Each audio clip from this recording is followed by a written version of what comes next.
Hello champions. तो स्वागत है आप सभी का ओनली सिलेक्शन वर्ड में। और आज हम बात करेंगे आपके दुख, दर्द, तकलीफ़ और परेशानियों के बारे में जो आप फील कर रहे हैं, मेरे पास आ रही हैं। और लास्ट वीक में हम लोग एंटर कर चुके हैं। पिछले 5-6 दिन से मैं एपीएफसी और ईओ के अपने एक्सपीरियंस से बात नहीं कर पाया था ड्यू टू सम रीजंस जो आप सभी को पता हैं। तो अब हम बात करते हैं उन दुख, दर्द, तकलीफ़ों के बारे में। आपकी ही दुख, दर्द, तकलीफ़ें हैं तो पूरा ज़रूर देखिएगा।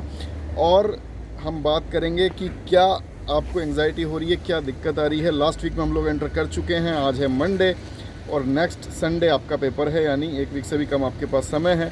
अगर रातों की बात करें तो आज है 26 की नाइट, 27 की नाइट, 28, 29, 30 और उसके बाद एक की रात आ जाएगी। यानी 4-5 रातें आपके पास और 5-6 दिन आपके पास बाकी हैं। इन रातों में और दिनों में आप क्या कर सकते हैं उस बारे में हम बात करेंगे। तो देखिए, काफ़ी सारी चीज़ें मैंने पहले भी आपको एक कहानी सुनाई थी आखिरी रात के बारे में। आपको ये सोचना है अब कि 1 जुलाई की रात को क्या होगा। वही रात अंतिम, वही रात भारी। एक रामायण की लाइन भी है जो आपने अगर रामायण देखी है तो उसमें देखा होगा, यही रात अंतिम, यही रात भारी। एक बहुत बड़ा सा गाना है जिसको बता के मैंने आपको पहले भी मोटिवेट किया था, उसी के बारे में हम बात करेंगे। पहले आपकी दुख, दर्द, परेशानी, तकलीफ, एंग्जाइटी के बारे में बात कर लेते हैं। तो सबसे पहली चीज़, सबसे पहला क्वेश्चन ये आता है कि अटैम्प्ट करने का मन करता है किसी क्वेश्चन को, उस चक्कर में ज़्यादा अटैम्प्ट हो जाते हैं, गलत हो जाता है। तो अटैम्प्ट करने से मन हमको कैसे ललचाता है, उसको कैसे ठीक करना चाहिए। तो देखिए, सबसे पहली बात मैं आपको बता दूं, एक ऑप्शन तो ऐसा होगा जो डेफिनेटली गलत आपको भी दिखाई दे रहा होगा और वो डेफिनेटली गलत यूपीएससी भी डालेगी कि एक ऑप्शन तो आप आइडेंटिफाई कर लोगे कि ये तो इस क्वेश्चन के हिसाब से गलत है। सेकेंड ऐसा ऑप्शन जो आपको पता लग जाता है कि ये डेफिनेटली गलत है। मेरी बात समझिएगा ध्यान से, 2 ऑप्शन जो डेफिनेटली गलत हैं, जब तक किसी क्वेश्चन में आपको 2 ऑप्शन डेफिनेटली गलत पता नहीं है तब तक उस क्वेश्चन को अटैम्प्ट मत कीजिए। ठीक है, सबसे पहली सलाह तो यही है।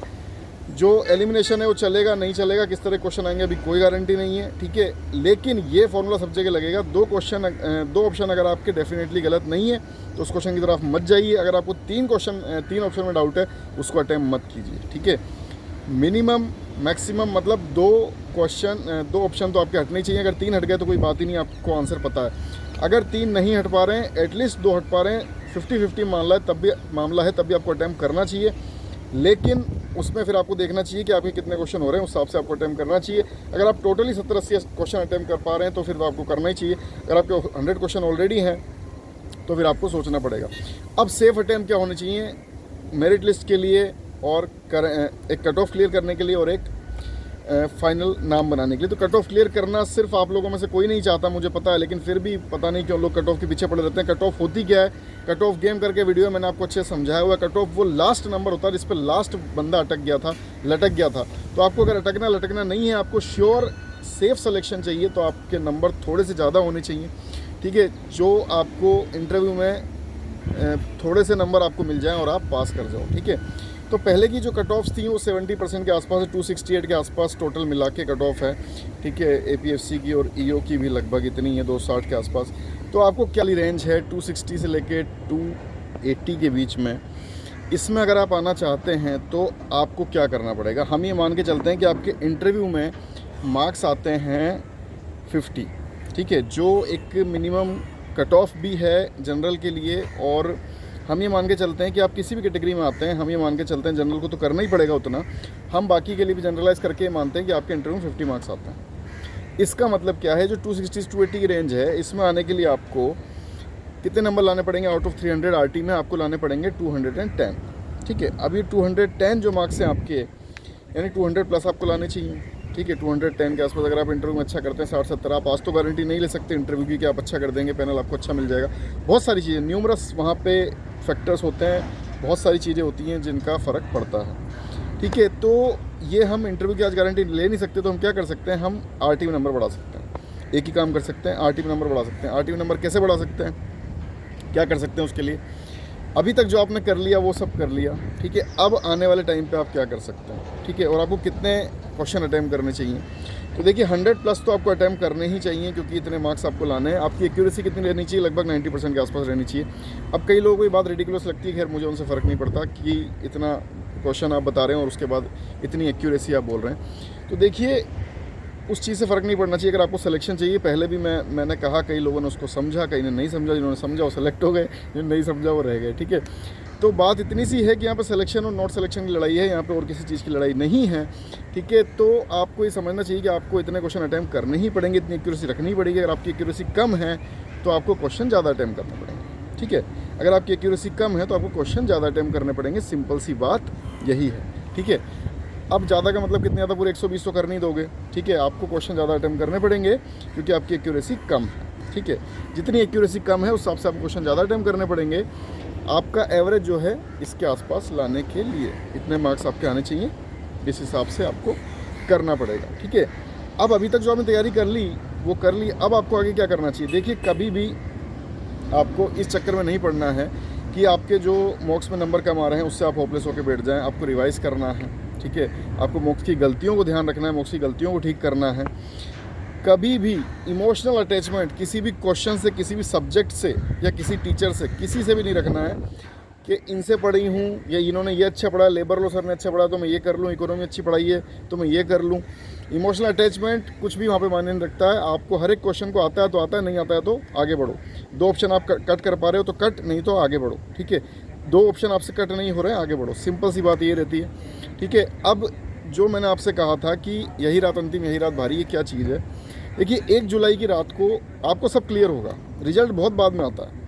2 जुलाई को पेपर जब आप देके निकलेंगे तब एक रिजल्ट आता है, एक रिजल्ट आपका 1 तारीख की रात को ही आ जाता है, ठीक है। एक रिजल्ट जो फाइनल है वो तो बहुत बाद में आता है, उसके पहले कई बार रिजल्ट आ जाते हैं, आदमी खुद एनालाइज कर लेता है। तो 1 तारीख की रात को आप किस साइड हैं, ठीक है। जब रामायण का युद्ध चल रहा था तो जब अगले दिन आखिरी दिन है, रावण को पता है अब तो भाई मेरे भाई, परिवार, ठीक है, सब कुछ ख़त्म है। वाइफ कह चुकी 10 बार कि तुम भगवान से लड़ रहे हो, कोई जीत सकता है, ठीक है। तुम गलत साइड हो और भगवान से लड़ रहे हो, ठीक है। अब पता भी नहीं था या पता था तब भी एक धर्म वो निभा रहा था कि लड़ना तो है ही, ठीक है। उसमें सारे भाई बच्चे उसके सब मारे गए, उसको पता है। अब उसको रात को क्या लग रहा है कि मैं गलत साइड भी था, ठीक है, और गलत तरीके भी थे और भगवान से लड़ रहा था और कुछ होना जाना नहीं है, अब कल जाके मैं ही मर जाऊंगा, ठीक है, ख़त्म हो जाएगा खेल, उसको पता है। लेकिन फिर भी वो लड़ने जाएगा। यही इस पुराने लोगों की बात थी कि वो अपना धर्म जरूर निभाते थे, ठीक है। अगर हम बात करें राम जी के खेमे की तो क्या है, सब सेटल है, सब अपन ने कर दिया है। अच्छा अपन काम कर रहे थे, अच्छे पॉजिटिव के लिए लड़ रहे थे, धर्म के लिए लड़ रहे थे। भगवान है वो चीज़ एक ठीक है, लेकिन धर्म के लिए लड़ रहे थे, सब कुछ गलत, कुछ भी गलत नहीं किया है और ये सारी चीज़ें हमारे पक्ष में है तो कल जाना है, मार देना है और सब सेटल हो जाना है। तो वैसा ही कुछ आपको लगेगा कि धर्म तो है ही पढ़ना, धर्म के लिए तो आप पढ़ ही रहे थे, लेकिन कुछ लोगों को लगेगा कि मुझे लोग इतना समझाते रहे, कहते रहे कि पढ़ ले पढ़ ले पढ़ ले, जैसे रावण को कहते रहे कि भाई तुम गलत साइड हो, भगवान से लड़ाई कर रहे हो, ठीक है, लेकिन फिर भी मुझे समझ में नहीं आई। वैसे ही लोग मुझसे कहते रहे कि भाई तुम एग्ज़ाम की जिसकी तैयारी कर रहे हो बहुत मेहनत मांगता है, लेकिन फिर भी मेरे समझ में नहीं आई और मैं नीच अधम पुरुष या स्त्री या नारी जो भी, मतलब अब मैं इस काम को नहीं कर पाया और अब मुझे जो है क्या करना चाहिए। अब मतलब खेल ख़त्म है, कल जाऊँगा पेपर दूंगा और ठीक है ख़त्म। और जो राम जी साइड वाले लोग होंगे उनको लगेगा कि हम सही थे, सही ट्रैक पे थे, सही जगह पे सही तैयारी कर रहे थे, हमने बहुत कुछ पढ़ा है, हमने मॉक्स दिए, हमने सब कुछ करा, बस कल जाना है और एक फाइनल अटैम्प्ट करके आना है, ठीक है। तो आप उस रात पे किस साइड होंगे ये आपको आज तय करना है। अभी भी आपके पास 4-5 दिन हैं, अभी भी आपके पास टाइम है, आप चाहें तो कर सकते हैं, बिल्कुल कर सकते हैं।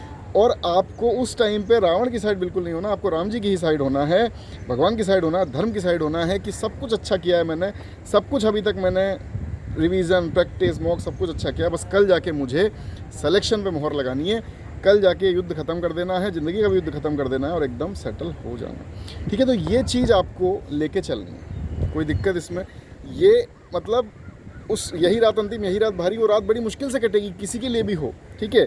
हम रहेंगे आपके साथ उस रात में भी, आगे भी और रिज़ल्ट में भी, हर जगह रहेंगे, चाहे आपका सिलेक्शन हो या ना हो, ओनली सिलेक्शन आपके साथ खड़ा है। लेकिन कोशिश कीजिए कि आप राम जी वाली साइड रहें, इतना ही मैं आपसे चाहता हूँ। चाहे आप मेरे साथ हैं या नहीं हैं, लेकिन उस टाइम पे आपको राम जी वाली साइड रहना है, ठीक है। उसके लिए आपको आज से मेहनत करनी है। अगर कुछ बचा हुआ है निपटा लीजिए, लास्ट टेस्ट देना है दे लीजिए, सरप्राइज फैक्टर मॉक टेस्ट है, जो भी आपका मन कर रहा है बचा हुआ है कहीं उसको पूरा कर लीजिए और फिनिश करके राम जी वाली साइड उस रात को आपको रहना है, इसी उम्मीद के साथ कि सिलेक्शन लेकर निकलना है। यही हमारा लास्ट चांस है, ठीक है। और सिलेक्शन का मतलब आपको पता है, only selection. Best of luck, जय हिंद।